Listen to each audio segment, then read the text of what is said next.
Great. I think I'm going to start here, Josh, okay? Okay. Well, more people will join us, but welcome everyone. I'm Daniel Steger, one of the co-chairs of the Residential Design Committee, along with Ellen Perko.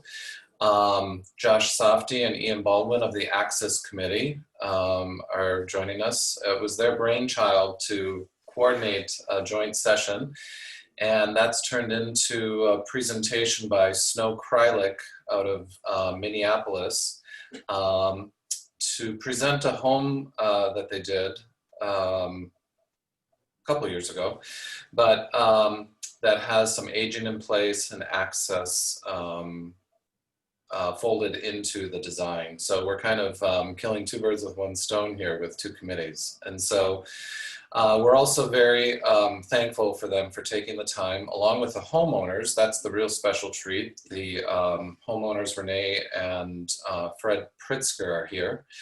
From Snow Kreilich, we have Matt Kreilich.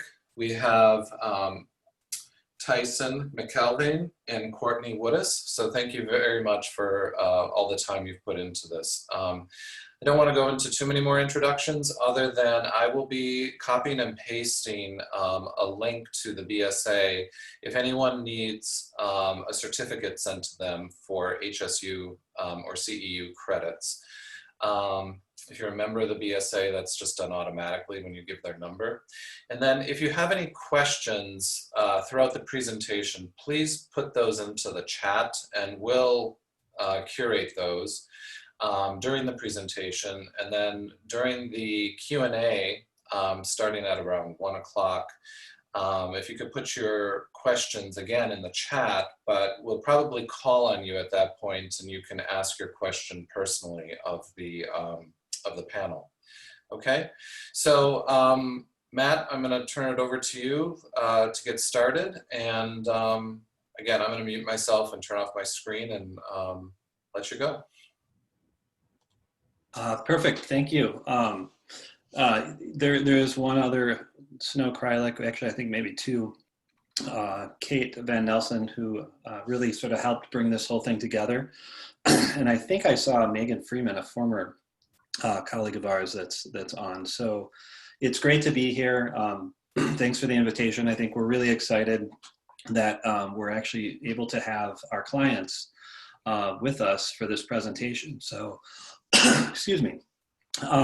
They're going to be available for questions just as the design team will as well. And, you know, we're just excited to kind of share the story. It's an interesting one. As mentioned, you know, accessibility, safety, a lot of issues were sort of dealt with in designing both of these homes for both the Pritzkers, but also more importantly for their son Jake, which is really where a lot of this story starts for us. So with that, I will get started. Ty is going to be joining me. I can't see anyone, so Tyson, do you want to just say hello? Tyson and I will really be kind of leading the presentation today.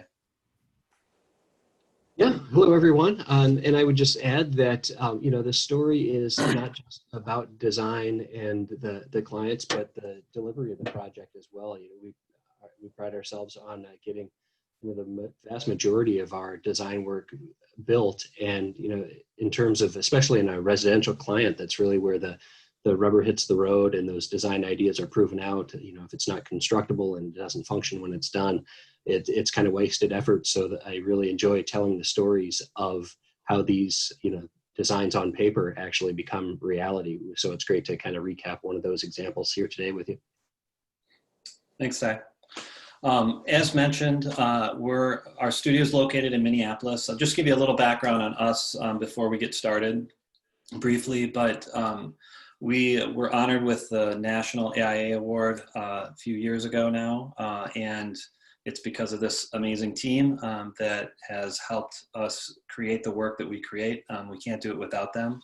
This is a view of us on our deck, which is partial loading dock in the warehouse district just outside of downtown Minneapolis.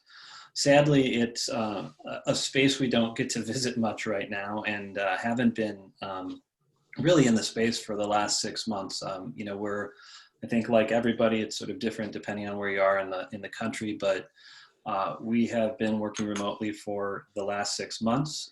So the sort of collaborative environment that I think this space offered to us, we're finding new ways to deal with that and to communicate like everybody else, and to share pictures of our new babies, which happens quite often.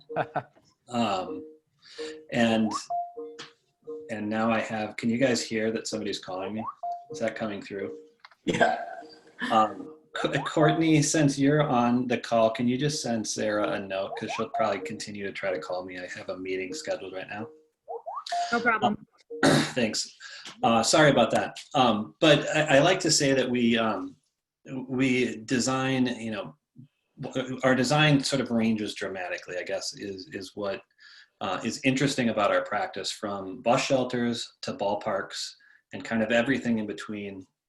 We don't necessarily have one particular project type that is what we focus on, but since the founding of the firm, residential architecture has been a component of it. Maybe not sort of the deepest part of our work, but an important part of our work. It's where the sort of intimacy of getting to know a family, in this case, the Pritzkers and their needs, and to deliver a house that meets those is such a rewarding part of working on this scale. This is an image of one of the first, or the first house that the studio did on the Bay of Fundy in New Brunswick, Canada. But today the focus is on the Pritzker Residence. This is a project that started years ago. I can't even remember the date, but Fred and Renee came to Julie and I, and I think they were talking to a few other architects at the time, which is always the case. And we had several different conversations. I recall the one in their home where they were really trying to get to know us and sort of what our passions were. And I remember, I think one of the questions was, what's your favorite type of architecture or project type? And I, of course, didn't say single family residences. I said something else. I think it was public space or something, for all sorts of different reasons. But nevertheless, we ended up getting the project and making some amazing friendships through the process with an incredible, loving family. So I'm gonna start this story kind of where it ended, or at least where the construction ended. This was a plaque that Fred and Renee installed in their driveway at the end of the completion of both of the two homes. And you don't have to try to read it. I'll show you on the next slide. But I think this really sets up the story of this project. And I'll just read this to you. Neighborhoods are not defined by architectural styles and vocal activists. They exist and remain strong by serving the needs of the people who live in them. These homes at 21 and 25 Crocus Place were built with love, dedicated to inclusivity, and affirm the right of people of all abilities to live where they choose. So, the stories on this particular, or the two homes, and what this family went through are incredibly extreme, and we're only going to be able to touch on some of them. And I don't want to dwell on all of the challenges because there's sort of amazing things that came out of it. But I think it is important to just sort of recognize sort of all of these additional pieces. So, as Tyson mentioned, we're going to try to present this project in a way that's a little different than we usually do, where we're really kind of just focused on design and talk about the whole story of the project. This is an image of Fred and Renee and their son Jake. At the time, when we began the project, Jake was in his mid to late 20s, I believe, and he has a rare neurogenetic disorder, which Angelman syndrome. And to sort of try to just simplify what that means relative to the design and how we had to approach the design is that, you can imagine the sort of physical strength of a 20-year-old, right? But the sort of physical and sort of mental capability of a toddler are sort of, they're not aligned, right? So safety is such an important part of the conversation. And it was from the very beginning. Fred multiple times talked about the importance of this as we were designing the homes. And I think it's just important for everyone to kind of put that mindset on and realize sort of that, and this was the first time for us designing a home around these very specific needs. And it's also, I think, if you just joined, Fred and Renee are both attorneys. And so, you had to be careful about what we did and how we designed it. The house and where they currently live is located in St. Paul, as I had mentioned. You can see in the upper right, that's downtown St. Paul. This sits kind of within the Mississippi River Valley, so they're kind of right on one of the sort of smaller bluffs as the site drops down to the Mississippi River. It's in a historic neighborhood, Crocus Hill, a lot of beautiful historic homes. The home that they were moving out of, located literally just around the corner from where we designed their new home, which is here. This is their original house, or where we met for the first time. And it's a beautiful home. It's a beautiful neighborhood.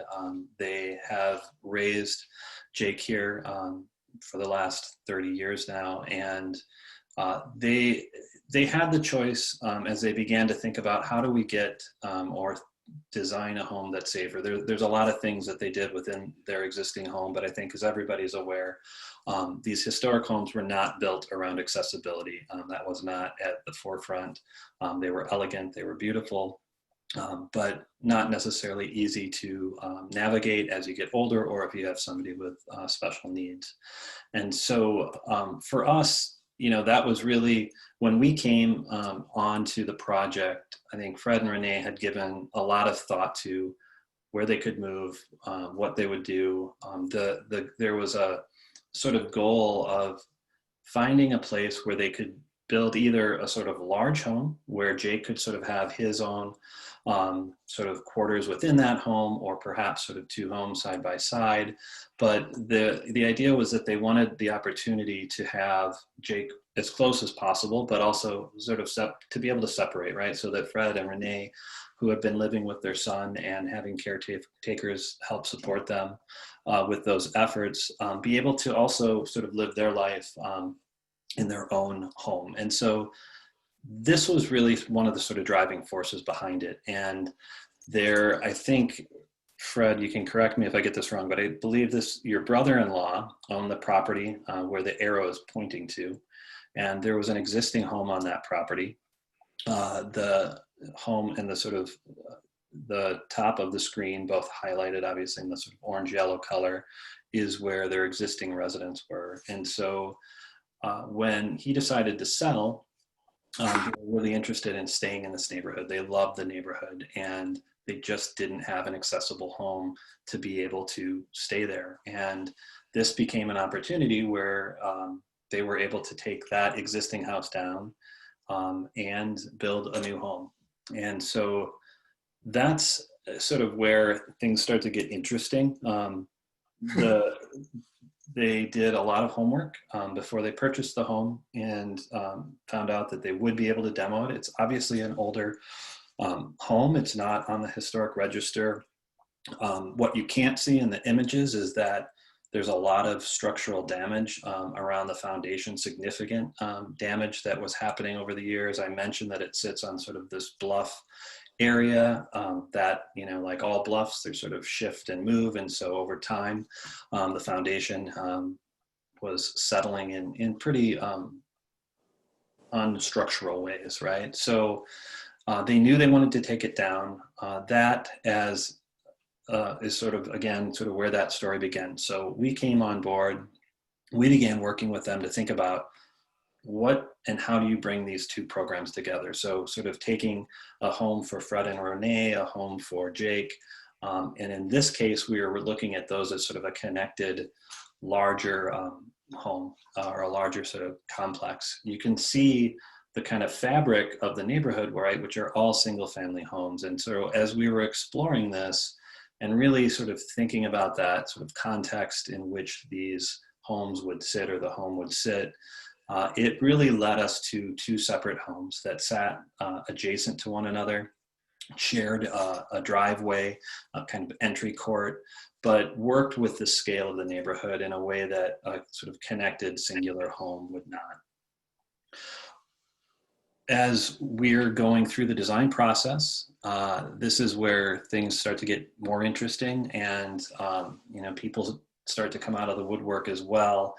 When you take down a tree, a home, anything, it's always hard to sort of have change, and especially change in a historic neighborhood. So this is kind of the component of or part of the story, I should say, that we could have an entire presentation on, but I will say that there were times it got really nasty. There were, full, page ads taken out about how awful this project was that we were designing as a firm. Of course, Snow Kreilich, I think, was quoted as the most expensive architecture firm in town, and how are they going to take down this, historic building? So it was incredibly challenging. I don't know if there's this is probably like one of those sort of points we don't want to dwell on too long, but Fred, Renee, if there's any additional sort of heartburn you want to share on this, please feel welcome to. Matt, this is Fred. First of all, I'd like to point out that as a result of this, Snow Kreilich won the Pritzker Prize for architecture. The only bad thing is that we're not those Pritzkers, so they won our prize for architecture. But it's hard to deliver kind of a joke when you don't have an audience you can hear or see. But in any event, we did have to sue the city because they gave us a permit to demolish the existing house. I'm stealing your thunder, Matt. No, go for it. Keep going. This is perfect. So basically, this was my brother's house. And we purchased it, and before we purchased it, we got permission from the city, or at least were advised that the Historic Preservation Commission that we could tear down the house because it was not architecturally significant. And then right at the moment when literally the demo people were present, they basically said, no, you can't. So then we had to mount a legal challenge that was ultimately successful, but it took forever and it cost a lot of money to do that. So it was very, troubling and disconcerting to have to go through this, which, brings it back to where Matt started with that plaque that, we overcame that, but that was an unnecessary component to the whole thing. Yeah, and it's, I think that process too, if I recall, took almost 6 months to get that permit. There was, it sort of mysteriously sat on, in the city and wasn't being approved. Eventually it got approved. And as Fred said, I think that wasn't it the day of when this notice was placed on the house that said that the demo permit was revoked. And so, this is all happening at the time when you're working with your client trying to design things. It's usually just like, it's fun and, it's, and this is happening, right? But, as Fred said, they sued and won ultimately, and obviously the home was taken down. I think, there's, it's always hard to sort of, for change to happen in neighborhoods. And I think, this was just one of those layers that added to the project. But then we started moving forward, right? We had kind of come to the conclusion that we'd have two homes. They'd be separated, but close enough that Fred and Renee could, be in Jake's home within, literally seconds if they needed to. It had a place for caretakers to also be able to stay with Jake. And it was sort of the best of both worlds, I think, right? They were able to have this separation and unity at the same time. And I think it was really kind of fulfilling where they were trying to go. Well, then, I don't remember the exact point in which this occurred, and maybe Ty, you can clarify this, but as we were sort of laying out, where's the home sit, placing these markers, there was a realization that the city sewer moved through a portion of our site. And, the easements around this obviously make that larger. The home couldn't fit as we had designed it on this property because of this, unless this was moved. And there was sort of extreme costs, and just, this is 100-year plus sewer. I think everyone was afraid, like, if you did anything, it would collapse. And the costs were just so extreme to remove it. The city had no easement on their property to be there, and it was on their property. But it was another challenge, obviously, where we had to then go back to the drawing board and kind of rescale and resize the home so that we were not only missing that, but making sure that we weren't affecting any of the soil around that sewer, which is, again, extremely old. And so any sort of movement could be a challenge. So and this slide illustrates more or less where that pipe ran and its relationship to the house as designed.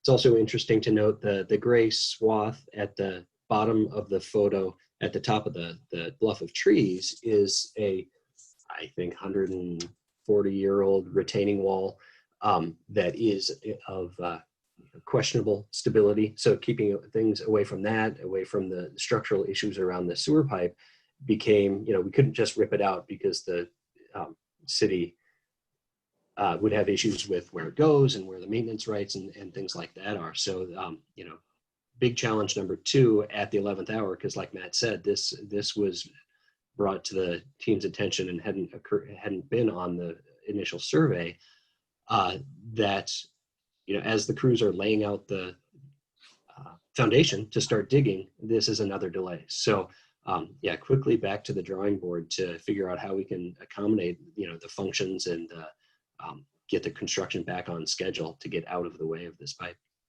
Yeah, and at this point, we still had our jobs. We weren't being sued by Fred and Renee or fired yet. Not that that was necessarily our fault, but there's just a lot of challenges that sort of went into this project, and I think the result has been really, I think, very thoughtful in terms of how these two homes sit within this historic neighborhood from a material standpoint, from a massing standpoint, just a site planning standpoint, which I'll show you in a minute, sort of how these homes relate to the sort of existing rhythm of the streets. You can start to sort of see it here. The main home is parallel to the street, and you'll directly across, you can't see in this image, these corner conditions. That home also faces the Pritzker's residence, and then they go sort of perpendicular, as you see, sort of off in the distance. So there is a relationship here that's happening with these historic homes. They're, of course, modern homes, and this is sort of one of the issues as people, didn't have enough information as they were thinking about, you're going to tear these homes down and build something new and modern, and it's going to be ugly and awful. But we were really trying to balance our client's desire for a modern, clean home with the reality of the context of this place they were building. And I think the way in which these homes work with that historic context, the sort of front porch, these sort of different areas of scale that break down the massing of the main home through these two materials, it really starts to bring the scale of these houses within the scale, I believe, of the existing building. And to be honest, they're actually smaller than some of these Victorian era homes in this neighborhood. But again, the sort of materiality is sort of reflecting and harkening back to the neighborhood itself.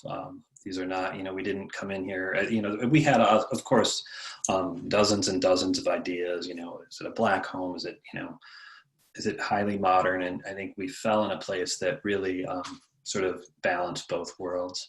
Here you can see that aerial I was describing and kind of how these two homes sit.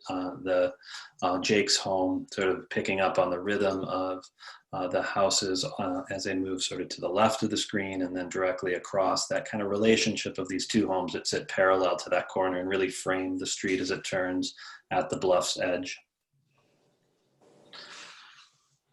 And so, material choices here, and Ty, I'll get into this a little bit more in a minute, but the base of the primary home is stone, and the top is copper. It's probably pretty obvious from the image, but, these are materials that are actually really common in this neighborhood, especially on these historic homes. The copper gutters, which you see really throughout this neighborhood. Jake's home is a little more modest and played down, and I'll get into this as we get into the sort of differences and nuances of these homes, but I'll just point this out because you can see it on the right.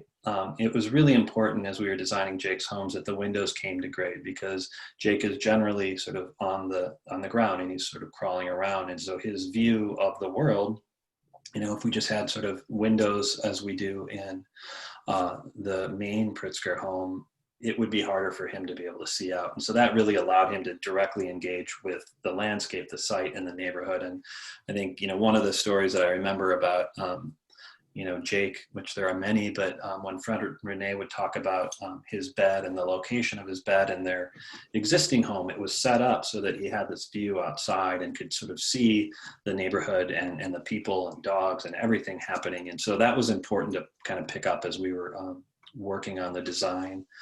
This is another view looking at the primary house. Again, the materials.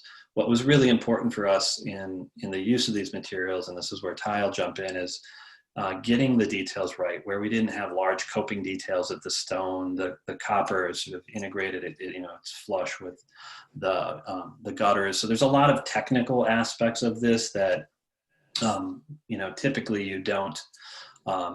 You don't know that they're happening, but they're there. They're sort of behind everything that we did. And I think that result makes the home what it is today.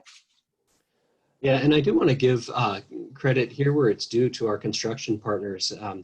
These houses were constructed by Streeter and Associates that do quite a bit of the residential construction in the Twin Cities metropolitan area. And they're really great to work with. They understand, they spend time understanding what the design and what the intention is. And, what's somewhat different to some of our commercial work, not every detail is worked out before the bid goes out on the street, but the craftsmen doing the work are, committed to their craft and willing to get samples and work through mock-ups and show us and the owners exactly what the options are. So a lot of the time on site was spent discussing the materiality, how things are going to go together, how they're going to be maintained, and what the each option is. You get to this point in the construction, and after having to deal with a couple of additional lawsuits, the costs become an issue. So knowing what the options are for materials that'll achieve the same design intent are very important discussions. So it was really a fun experience to be able to spend quite that much time on site with the owners and the constructors with the design drawings and figure out how best to achieve the ultimate goal here. But of course, we do spend time, nerding out over details back in the office before the project does get out on the street. So when we have, an Anamosa limestone facade cladding, we want to make sure it performs. So, taking another cue from some of our commercial work, we do a lot of rain screen systems, and that allows us to custom design some parapet edges so that, instead of seeing a typical stone with a fat metal parapet cap over it, we can think of some ways to integrate that, and you just see the stone and you just see the copper, and you don't see as much plumbing and trim and things like that. So while the detailing while the massing of these homes are very in keeping with the massing of the adjacent homes, the detailing is quite different. So you have that massing and materiality that speaks well, but you take it to a slightly different place through the detailing, we believe. Another example of that is how the Bermuda copper roof meets the copper wall, but we wanted to do that in as seamless a view as possible. So we spent a lot of time, not only arguing over, doing a hot roof or a cool roof in terms of its performance over time in a cold northern environment, but how do you shed water but also hide that gutter from view and get the water to grade and away from the building as efficiently as possible, but do it in a way that really highlights the material edge of the building, and hopefully get it to come together as cleanly as possible. Just to sort of walk through this home and sort of talk to some of the accessibility issues, and this is true in both the homes. Accessibility was a consideration. And so you can see in the primary home, the elevator itself is wrapped around the primary stair. And so we wanted this to be kind of as centrally located as possible, but also not necessarily sort of what you see. And so the integration of this within the stair as a kind of tower that you wrap around as you're moving from one level to the next, really in a way sort of hides the fact that there's an elevator within there, but makes the home incredibly accessible. This brings you to the upper level as well as to the lower level, where Fred has a pretty amazing workout space. And I think I don't even have a picture of that, but he's got amazing bikes and just a nice place to sort of escape. The home itself, though, is really sort of simple in terms of its layout. You can see the primary living space to the left. This is what is sort of projecting towards that wooded bluffs that you saw in the aerials. Sort of all the support spaces at the center. There's a guest bath and bedroom on the main floor. This was also sort of considered that, you know, if Jake were spending the night in the home, there would be a place for him to stay as well in the garage and the background. And then kind of similarly, that same logic holds true on the upper level, where you have those support spaces all sort of around the stair, and then the bedroom and office that flank both ends of the home. This is a quote that I think, you know, it's for all of our work. I think it's really relevant on how we approach this project. And I think what Fred and Renee kind of came to us for is an architecture that wasn't sort of loud, that wasn't in your face, but that really, you know, as this sort of quote says, it strips that architectural noise away and just allows the occupants to perceive the landscape and sort of be in a place. And so I think that's really important in our work, especially our residential work, where you can create this kind of profound connection to place and site. And, you know, for us, that's really sort of just minimizing what the architecture is, so that it's these views. So this is, you know, as you come into the home and you look to the left to that open office, or I'm sorry, to the open space, you can see the dining, kitchen, and living room sort of surrounded in that wooded environment, the kitchen itself, and the woodwork. I know Tyson mentioned this, but there's some really incredible contractors that we work with, Streeter being one of them, that help to execute this work in a way that is challenging. And view looking back, you can actually see through the corridor that's looking directly at Jake's home. And you'll see as we get upstairs, that relationship was really important too, where Renee's office actually overlooks Jake's home. So, you know, you can look at each other through the windows or watch Jake when he's outside. Ty, do you want to sort of jump into sort of how we get to those sort of clean surfaces? Yeah, you know, we spend a lot of time looking for places to hide things, but in order to do that in a way that's going to work out in a nice, flush and elegant condition when it's finished, needs to start in the right place. And these homes are primarily constructed with timber strand lumber, so that everything is straight and true. That was a preference of our structural engineer, but it really made the carpenters' lives easier, not having to, you know, flatten out warped boards and things like this, and really get a good, strong basis and frame to build from. This image, I think, highlights one of the ways that you'll see a few more images, I believe, in a moment, that highlight the large vaulted volume of the living spaces on the upstairs of the main home, but really the planning of the house. Matt mentioned the way the stairs wrap around the lift, but using the central section of the very simple volume and enclosing it a bit more with a more standard flat roofed corridor to house all the services, the restrooms, the bathrooms, and the closets, an attic for HVAC services so that we can bring air into the larger volumes and really establish a service core. And then plan ahead with enough blocking in the walls, of course, for wall-hung furnishings, enough additional wires that are hidden in the insulated ceiling, so that televisions or other electronics and other data, computing resources can be added at a later date with some access boxes that you can see in green. So thinking ahead to hide things in the walls is awfully helpful. When we have tall volumes, we have obviously very tall volume in the vaulted spaces, but the corridor ceilings are also quite tall, and we had specified appropriately scaled 9-foot doors throughout the space, which if you build in an untempered environment and have differential drying of your solid core 9-foot wood doors, you experience some warping. So having a contractor that's willing to deal with that, one of the innovative items we saw our carpenters working on during this project was building a little steaming chamber on the first floor to run the doors or let the doors rest in for a while to flatten those out before they get hung. Is one of the maybe unnoticed challenges that we sometimes encounter in crafting a custom home.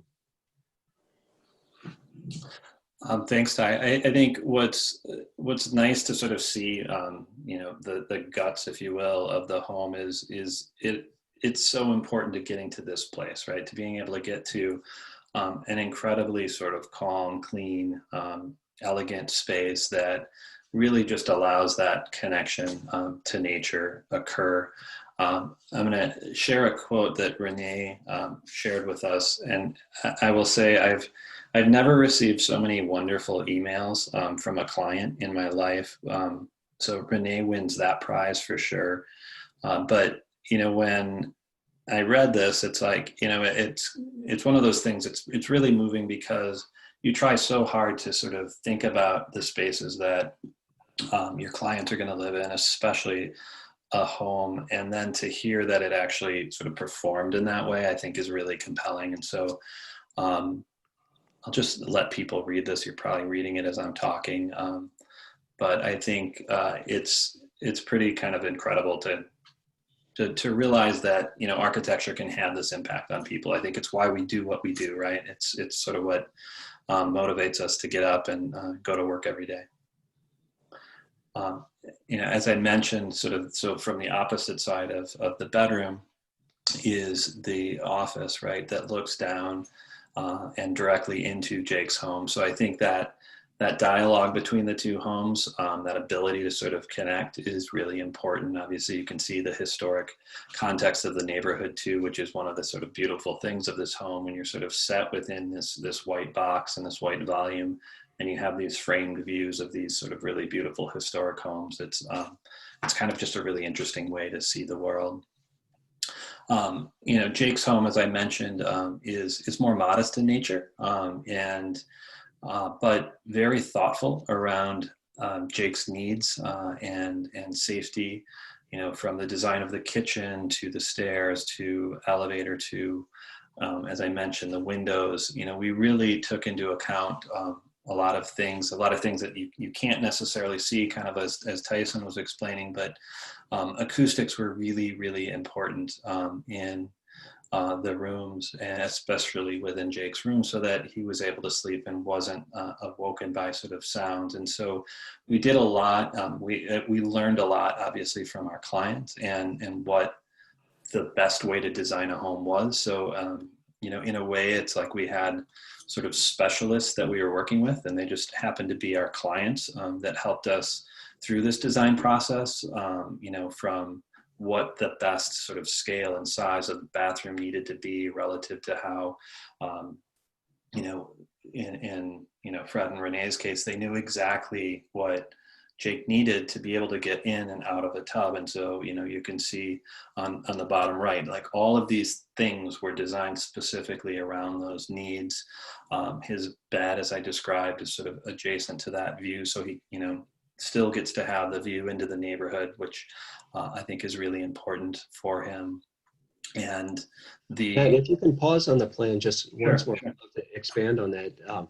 The thinking about barrier-free design in a residential environment is a little bit different than the accessibility standards that we might apply to a commercial work. And like you said, the way that Jake gets out of a wheelchair and onto the bath sitting and then rotates into the bath, you can design a bath that and is perfectly functional for that individual, in addition to providing, wider doors and wider hallways to make sure that everyone can get through them with whatever mobility impairment they may or may not have.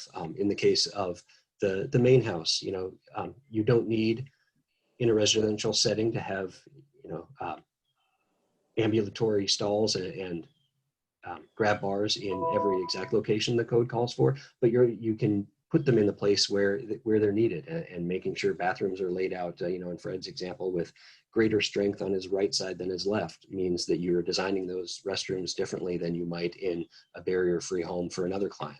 Certainly thinking ahead to if there are needs that change, and handedness and support on a different side is needed in the future, can be added. But it is nice to approach this with a very specific goal in mind in terms of the accessibility. Exactly. And you can start to see some of those things that are designed into the home itself. As I mentioned, Jake is generally on the ground or very close to the ground. So the TV itself is set within this lower millwork piece. You can kind of see through the reflection, a kind of protective plexiglass glazing that's in front of the glass. So it's really kind of minimizing any ability for somebody to get injured, in this case Jake, and thinking about sort of the way in which the kitchen also, you can see sort of just beyond, there's a sliding door just off to the right, but the kitchen itself can be completely closed off. I know sort of early on, this sort of, I think about this a lot, and Fred would talk about, just the ability to sort of put your hand up on the counter and hit a hot boiling pot of water, right? I mean, these are serious things that could cause really critical injuries. And we really had to think through those elements on this project. But also, as we mentioned, that sort of ability to sort of look out the window. I think this is just another quote from Renee that I think is really lovely to think about, Jake kind of being able to just watch the painters and carpenters as they come and go, and that idea that he can be connected to that neighborhood in a really sort of powerful way just because of his connection and the way that we allowed that glazing to come to grade throughout the home, so that he did have that kind of direct connection to the outdoors. And so I think the projects, the two homes, really for us have been such a kind of, it's just been really wonderful to see our clients enjoying them, to know what they've been through, to know the sort of challenges that got us to this place. But yet they now have sort of what they, in my opinion, and we'll hear from them momentarily, but I think these have really kind of addressed those, those real sort of, what Tyson was talking about, right? Sort of safety, barrier-free environments, accessibility, but in a really beautiful and thoughtful way, and in a way that ties into this historic neighborhood, I think very thoughtfully, but with modern contemporary homes. I love this image of Jake. We had a very warm summer here. I think a lot of us did, but that ability to sort of be out in the yard, this is directly between the two homes, so there's sort of shared space there. And I'll end with this quote from Renee. I'll just let you read it, but I think it's very telling.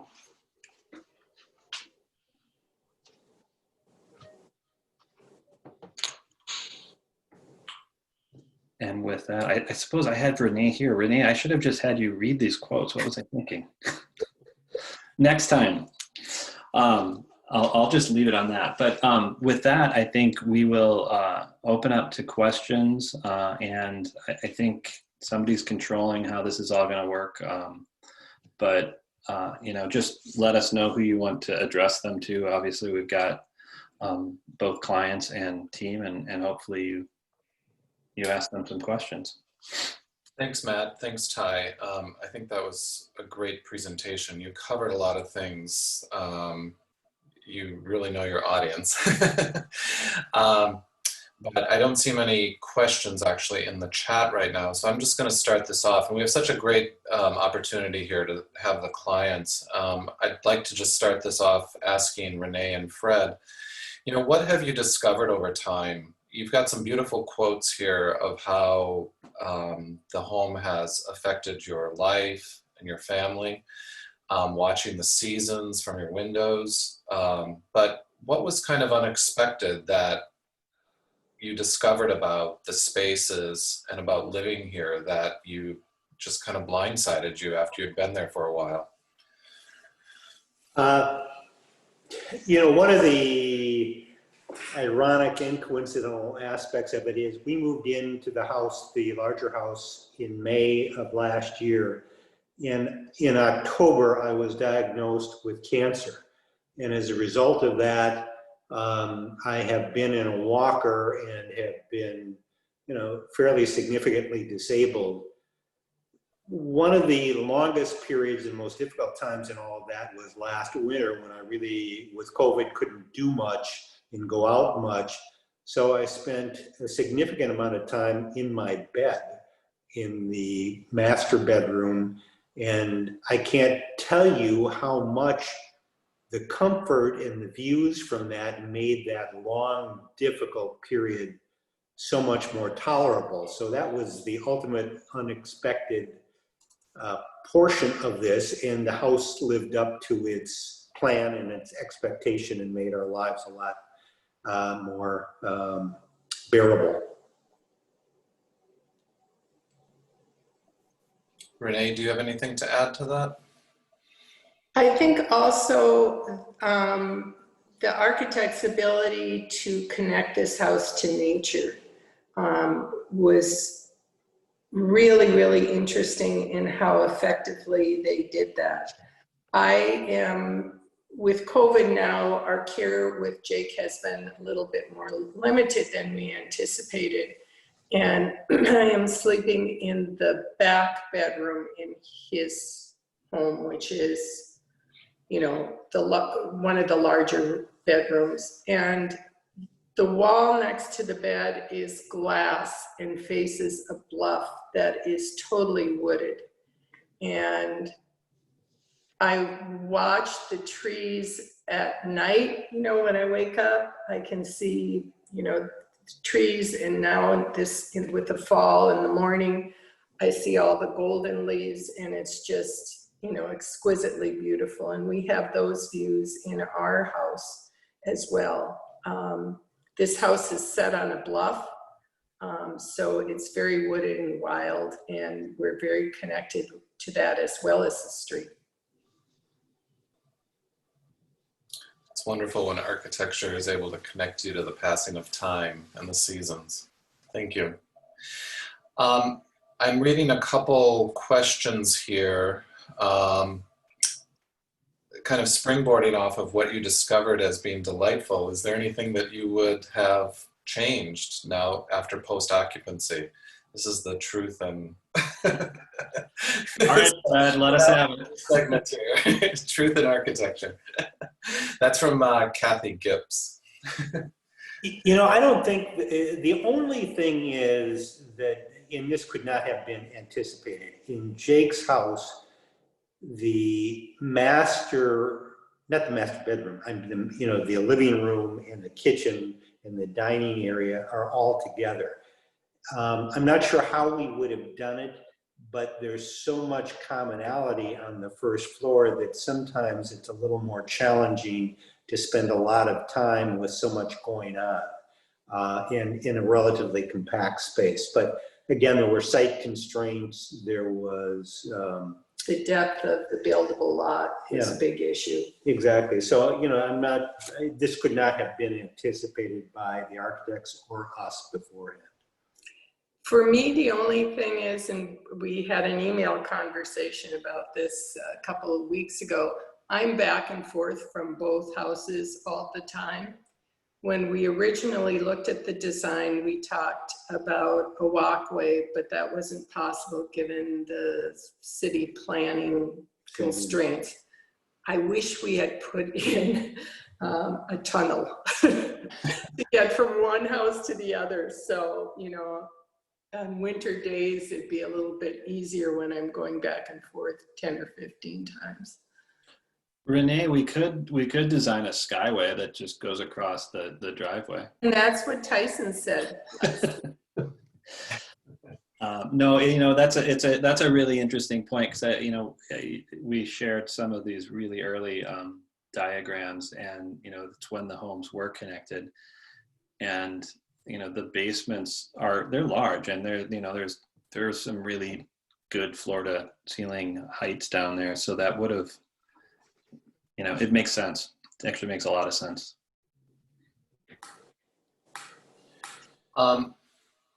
There's a question here from Jacqueline Dobson. Jacqueline, can you unmute yourself and just ask the question directly? Let me see. My first question was, where am I? Was adaptability built into Fred and Renee's space? You know, the ability to remove cabinets later if Fred, for instance, you're using a wheelchair for any period of time and things like that. Well, go ahead, Ty. You can start. Yeah, you know, we design them not so much as adaptable to be changed over time, but if you notice some of the photos of the island is dual height, and its size is scaled for a wheelchair on half of it. There are some hidden pieces within that.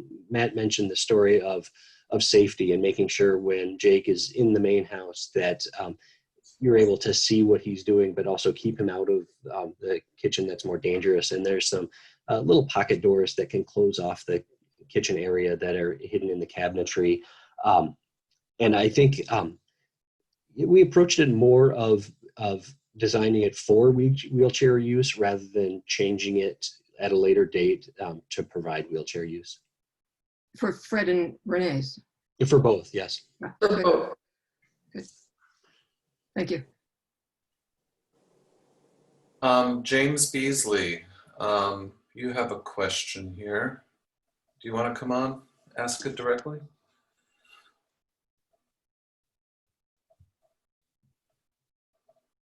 He might not be there. I'll just read what he has as a question.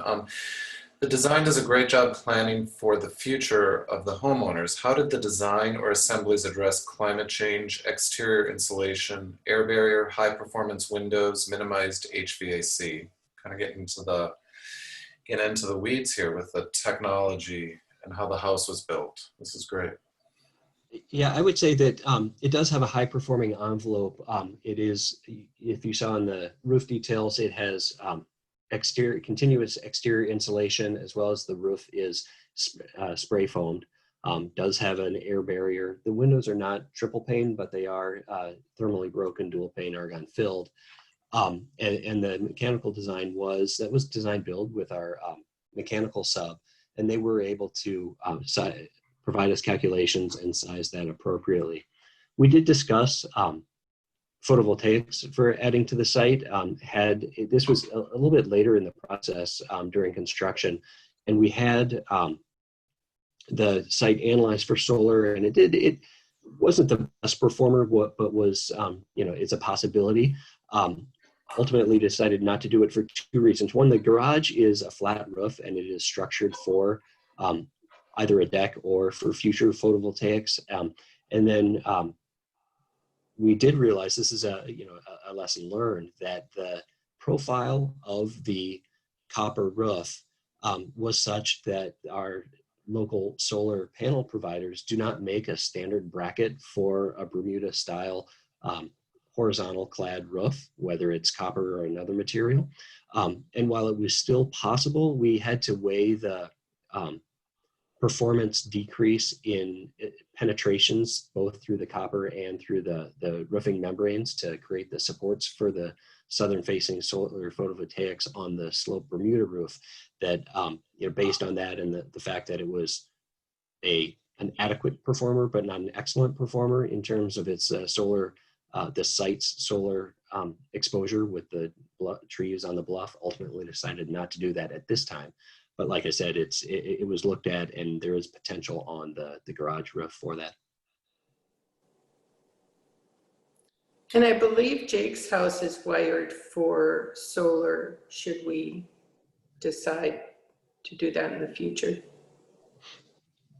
That's a good question. That brings up a good question, Renee. What kind of future proofing, did you do for the house? If things didn't make it in the budget, or you just wanted to make sure that, new technologies could be incorporated very seamlessly. Was there any kind of thought to that, 5, 10, 15 years down the road? We were just hoping to get by till next year. Our family.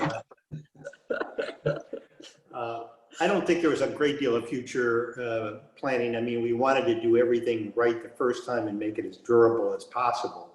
Yeah. But because it was so custom to the needs of our particular family, we never thought about transitioning it back to a more typical house or changing the, for future needs. Thank you. Eileen Castiari, you have a question. Are you still on? You might have had to go to the CBT meeting. Well, she had a question about copper cladding. Is it treated or will it patina over time? I saw that question come through. The answer is yes. It is treated and it will patina over time. The treatment is not intended to keep it exactly the same color, because we're really interested to see how the copper will age, but the treatment of those panels should keep it closer to the brown tones than going, full on green. Yeah, I think that was really important too, just because, I had mentioned this early on, but copper is a pretty prevalent material in this neighborhood in a lot of different areas. And so that patina I think it is important. And so to not to try to keep it at that state forever, it doesn't matter what you're coating it with, it never probably will. But I think, we're interested and excited to sort of see how this weathers over time. What other materials in the house would you say will be aging or changing over time? The stone seems like it would be pretty stable, but is there anything else that will start to show character of time and the seasons? Cracks in the stucco.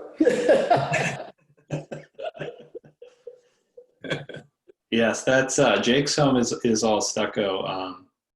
But I think in general, we didn't go with all wood windows. The window system we used is it's a small manufacturer out of Wisconsin, I believe, H Window, that builds an incredibly robust window system, and especially for kind of the northern climates. I know Ty mentioned they're not triple pane, but their performance generally is sort of outperforming all other windows on the market. And just having used them and seen them, they're very it's just a really robust system. Mm-hmm. Yeah, I'm a little familiar with Minnesota winters, so. I think the biggest change will be the landscape, obviously, as that grows in, and there are a fair amount of different plantings, some trees at the backside of the drive and the backside of the main house, and then more of the grasses and low ground covers in the front, and certainly selected with a mind through our, Travis Van Leer Studios provided the landscape design, and I think provided a great approach to the very seasonal nature of the landscape, both not just in terms of filling out and growing out and having the trees go from a small caliper to a full-grown tree, but the plantings that will provide a varying degree of color throughout the seasons and things like that. So questions popped up here from Emily Little, Laura Rushfeld as well. With all the trials and tribulations you had at the outset regarding just zoning and planning, what is the opinion from the neighborhood at this point after they've had some time to live with it or live with the design? Fred, You know- Renee, this one's yours. Huh? This one's yours. Actually, I think there's been a great acceptance. The people who were, against changing the nature of it included our neighbors where we lived for 30 years. And it was very disconcerting to have people essentially say the preservation of existing buildings is more important than you as people and your needs in those houses. And that was a sad commentary, but it was a very much of a minority opinion. So I think over time, as this has become a fait accompli, I think there's been much more acceptance and understanding. And that plaque, frankly, was a way to get back at those people in a nice way by saying, you know what, screw you. We did it, and we did it with the best of intentions, and that's more important than living in some kind of Disneyland environment that just preserves the buildings. Interestingly enough, two of the most vocal opponents to the project have since apologized and said that the houses are beautiful. And people come by on a daily basis and tell us, there are hundreds of people who walk our neighborhood during the day. We're kind of blown away by the volume, and we know everybody's schedule now. And everybody has lovely comments. It's really nice. I mean, cars will even stop when we're sitting outside, and people will say, "We love your houses, they're wonderful." So, and I think generally our neighborhood has been very accepting and delighted by what we did. I also want to point out one other thing. My family and one, has lived 4 generations on the same street, over 100 years on the street that we lived on, and now we're 250 feet away. So, I mean, it's not like we were newcomers or were bent on being insensitive to the neighborhood traditions, because in a way our family helped create them. But it was just this idea that, we strongly, strongly believe that people with disabilities have or should have the same rights and opportunities as everyone else. And that was one of the things we did this for. I mean, it wasn't just for us, it was just the idea of an inclusive area that has to recognize the needs of the people who live in them. And I'm sorry that we were kind of the test case, but it was important for us to do that. Mm-hmm.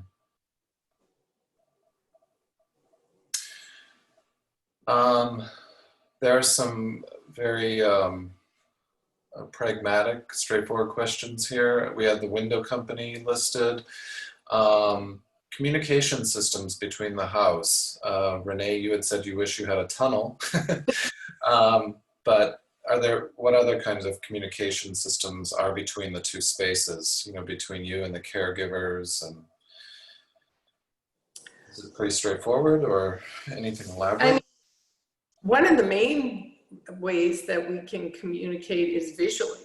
From both first and second floor in this house, we have a view into Jake's house. And we're so close,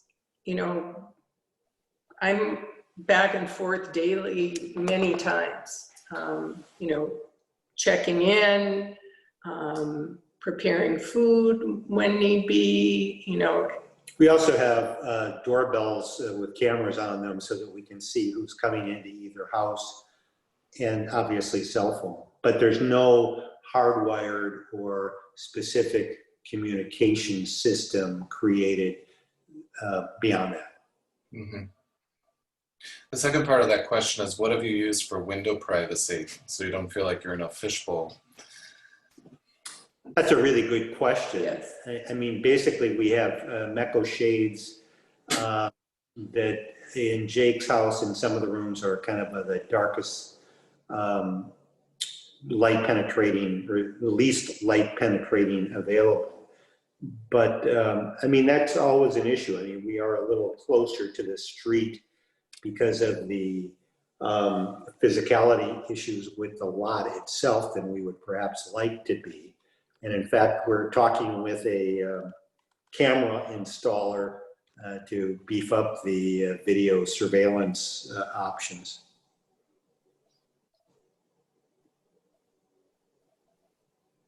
And a machine gun turret as well.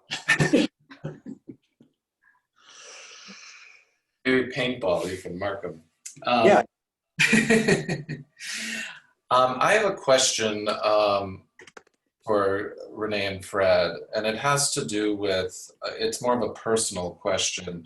You know, when we see the images that are of the interior, and to some degree they're quite well, they're very well considered. But I see very little artwork in them, and I'm sure that's right after occupancy, things like that. How do you, as the homeowner and the occupants, how did you start to move in and make the spaces your own? Was that a consideration from the outset? You know, I think people always have the idea that contemporary architecture is going to be very cold, and your quotes have dismissed that, but how have you started to live in the space and bring your own personal qualities to it? That's a really good question. We have hung art since those photographs and have actually run into some issues because there are not that many places to hang art, and the ones that are, we have ended up with large pieces because the art appealed to us. So then there's a question about how that art relates to the windows and the nature views and things like that. And we're still defining that as we try to hang the art in a way that kind of harmonizes with the whiteness of the space and the outdoors coming in. But again, I in terms of calm, we're not into bric-a-brac or anything like that. So it's important for us to just to keep it as simple and elegant because of that simplicity. Mm-hmm. But we have purchased a fair amount of art that, you know, we lived it. You saw the pictures initially of our last home, and a lot of the art that we had there really wouldn't work here. There are a few pieces that we kept that were very contemporary, but we've also purchased some larger pieces, some that's up and some that's being framed right now.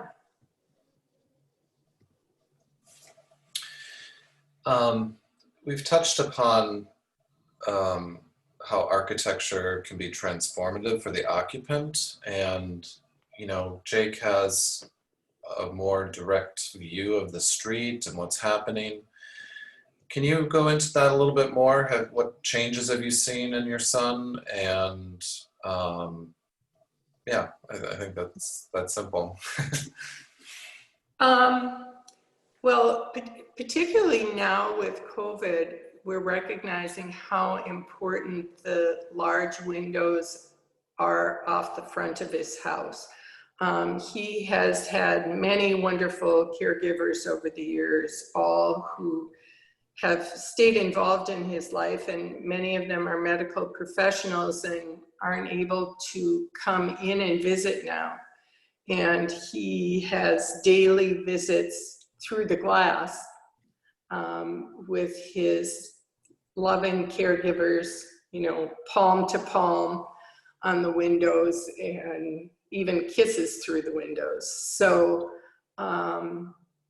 you know, I think that has been very important. Also in our old house, if he was in bed when his caregivers arrived in the morning, when there was that shift change, he could see that his caregivers are coming, which is very important for him to see when they drive up and are getting out of the car.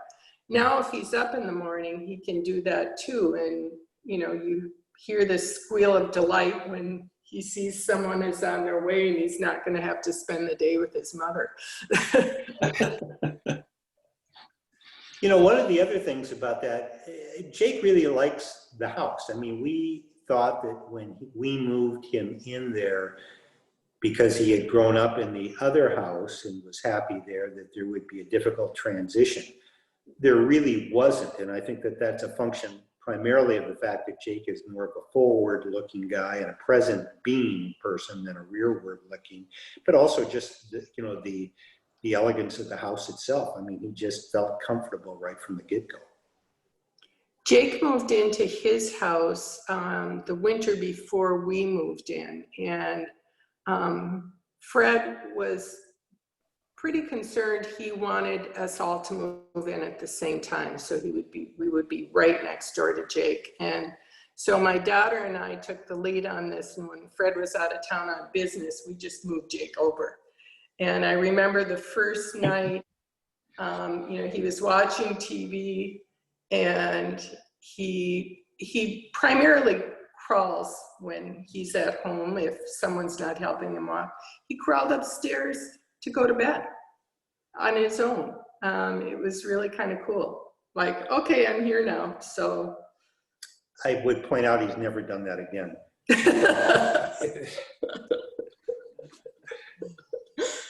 He likes the place, and it's worked out very well for him. You know, I'm always, as a sole practitioner, amazed how much my clients push me to think beyond, you know, my kind of entrenched thinking. And Matt and Ty, you had touched upon that a little bit in terms of learning how one gets out of bed and a weak side and a strong side. What else did Renee and Fred do to kind of push your thinking on this? They scared us a lot, and I'll say Fred scared us.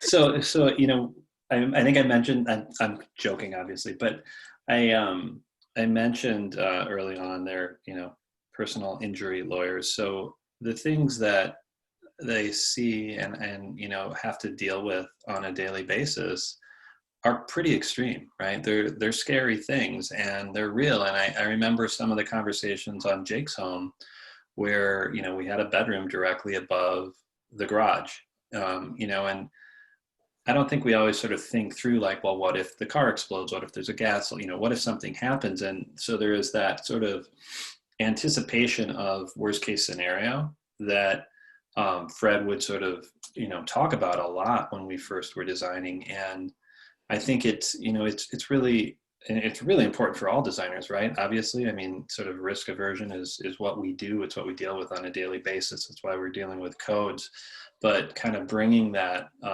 sort of reality and sort of directness to it.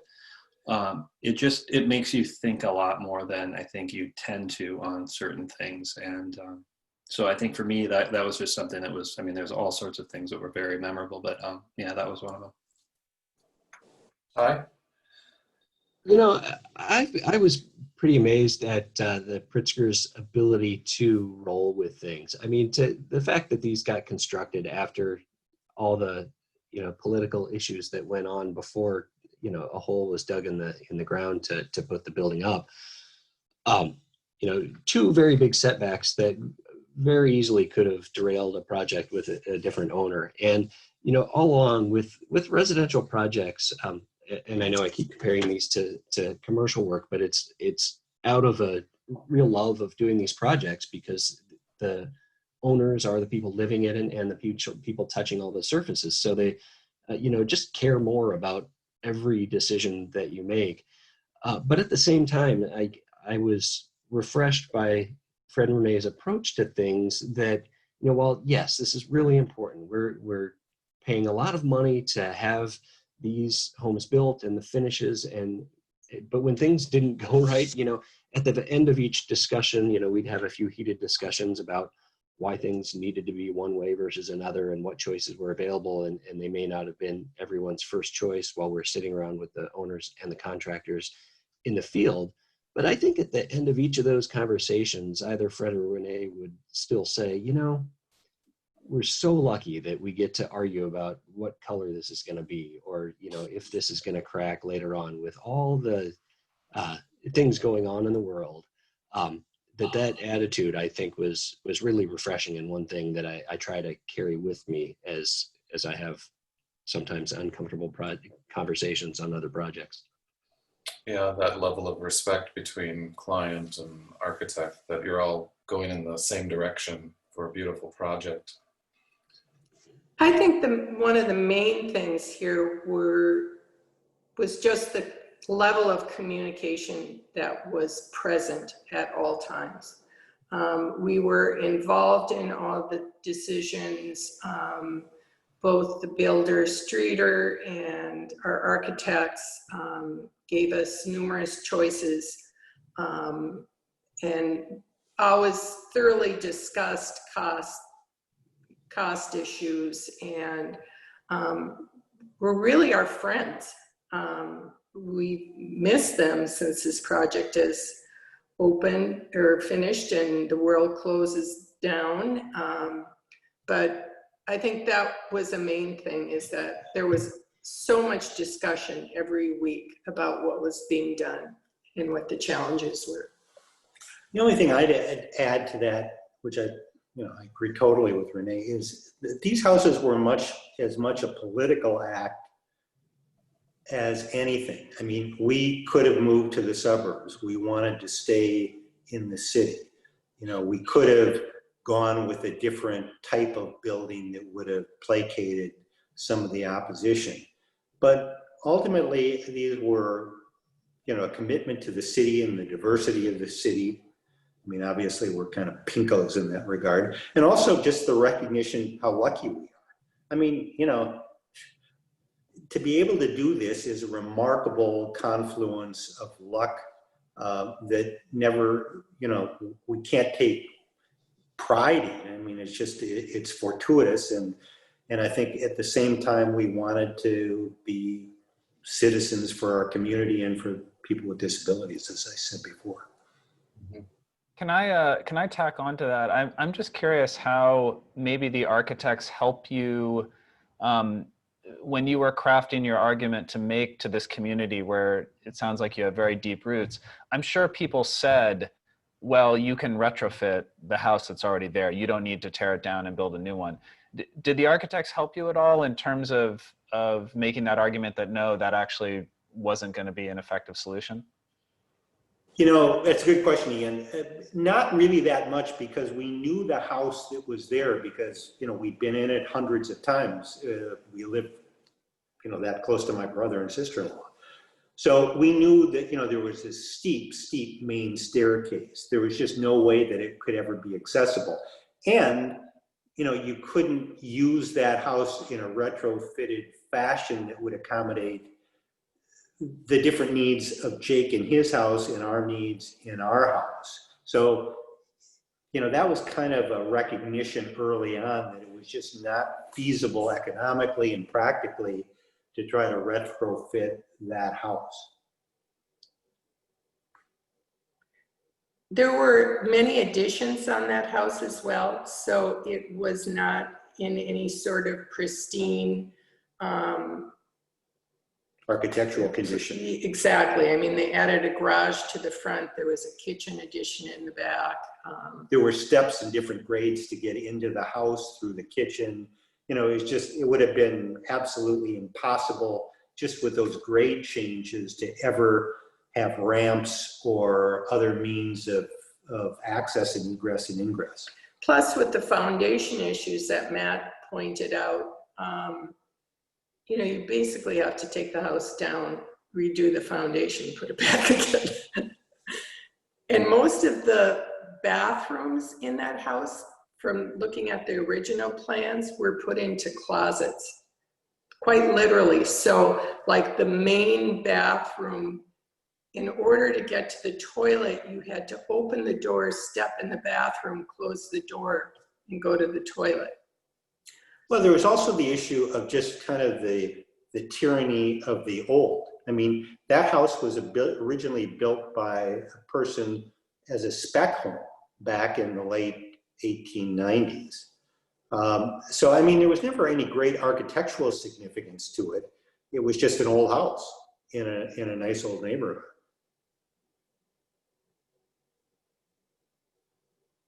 Thank you. A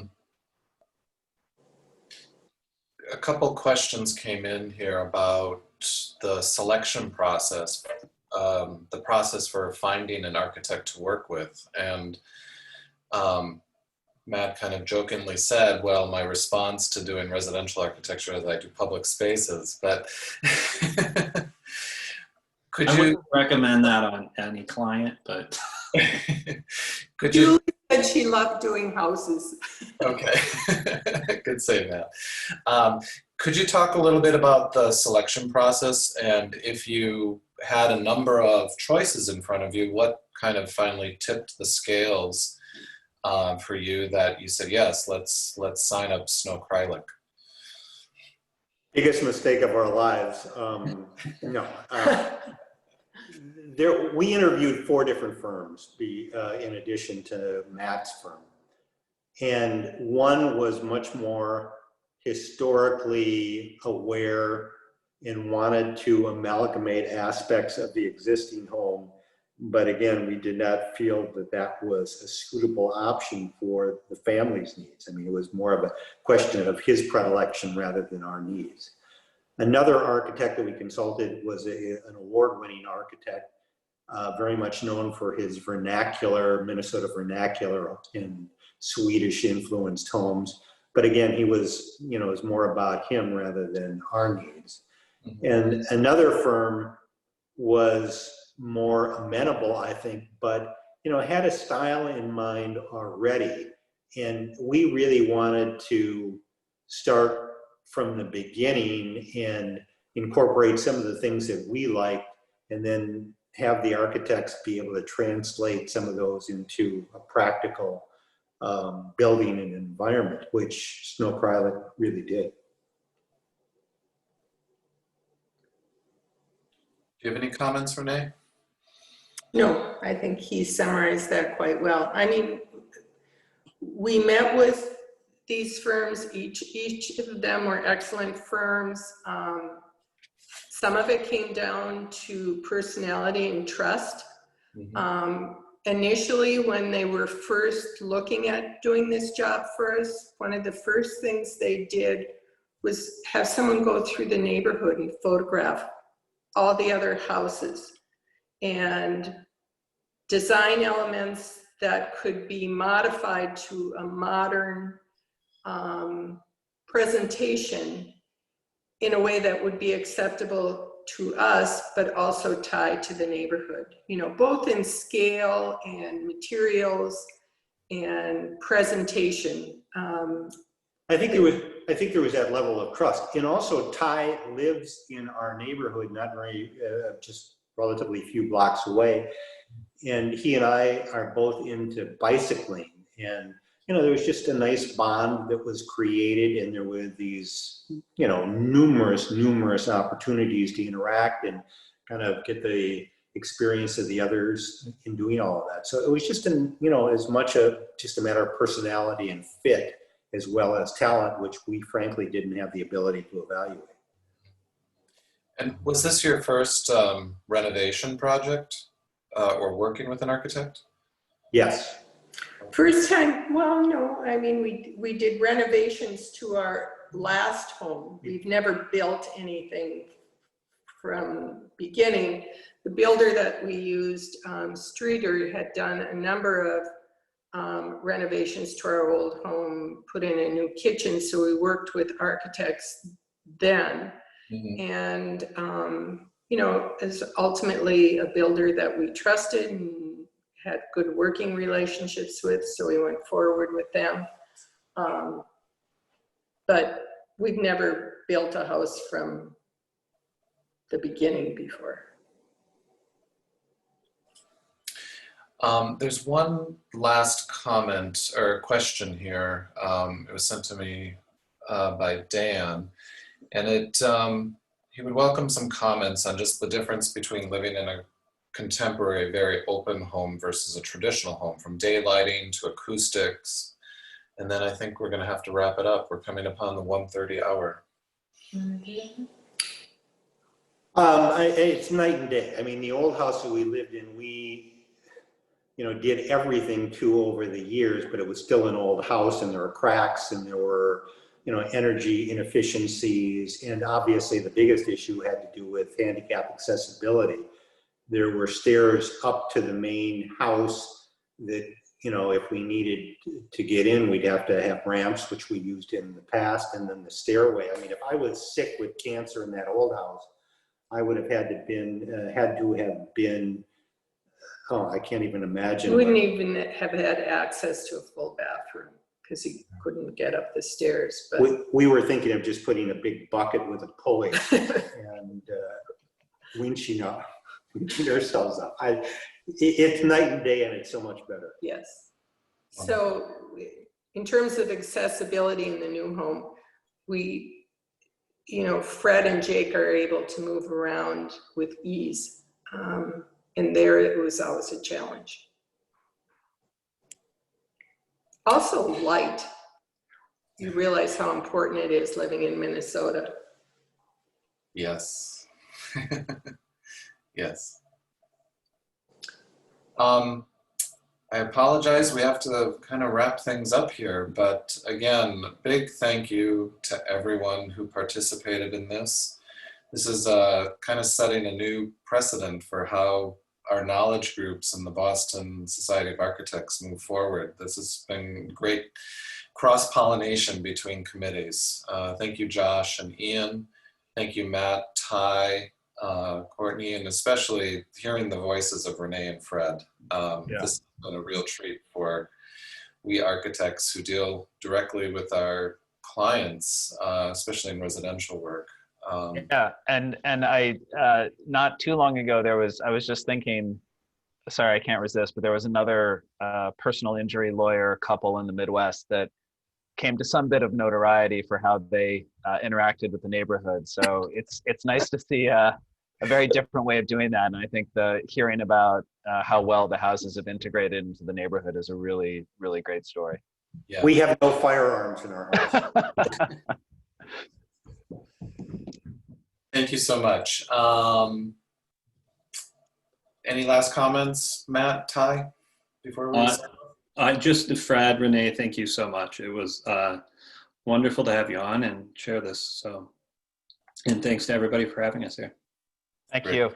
I'm getting a lot of Thanks all. the, Thank you. chat room. Thanks Bye. to all the presenters. Thanks, Bye-bye. everyone. Bye-bye. Bye. Thanks.